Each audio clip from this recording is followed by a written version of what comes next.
hiring signs are easy to find these days in storefronts and businesses as employers compete to find workers amid a tight labor market.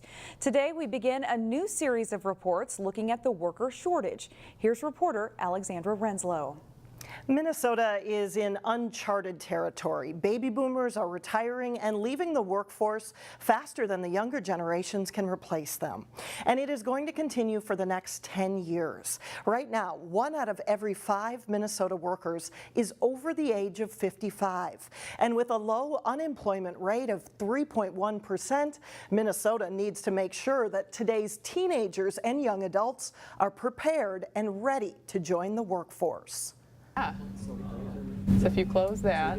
Close it? Yep. Okay. On the Maple Grove campus of Boston Scientific, So if you scroll down, you should be able to scroll over and see the rest of the columns. God-Gifty Tay is working with engineer Laura Miller There you go. There we go. on a project for Boston Scientific's Process Development Department. We'll just go to single. Single? Yeah. A Fortune 500 medical device manufacturing company is not where you'd expect to find an 18-year-old. But for God-Gift, this is one of her summer jobs. Knowing that I work for Boston Scientific, knowing that I work for these important people that change lives every day is not gonna, it basically shows me or gives me an idea of how to act, if that makes sense. It does make sense for this recent Park Center High School graduate to get experience in a corporate setting, but it also makes sense for Boston Scientific. One of our priorities is making sure that we are starting to invest in our future talent pipeline, and particularly for those STEM skills, which are so valuable for us in this industry. From corporate business to construction trades, industries across the state are struggling to find enough workers with the right skills. We're really at a point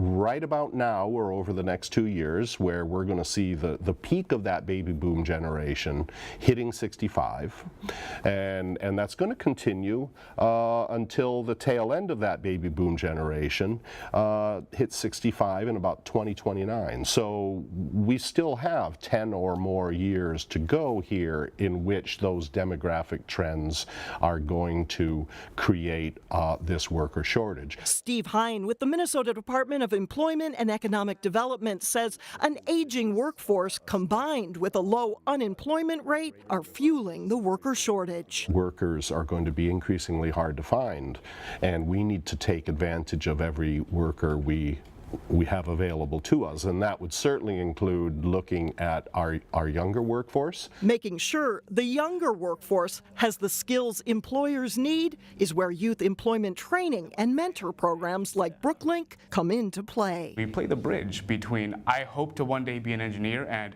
I can see I can be an engineer by going through Brooklynk and getting an internship as an engineer in high school. Teaching teenagers key job skills like professionalism, networking, and social awareness is part of the mission of Brooklynk. Since the program started in 2015, hundreds of teenagers from underrepresented communities in Brooklyn Park and Brooklyn Center, like God-Gifty Tay, have earned paid summer internships through Brooklynk. The range of internships is broad, but what matters the most is the foundational skills that young people go into these internships with, that we prep them with, right? Back to those skills like social awareness, plan for success, collaboration.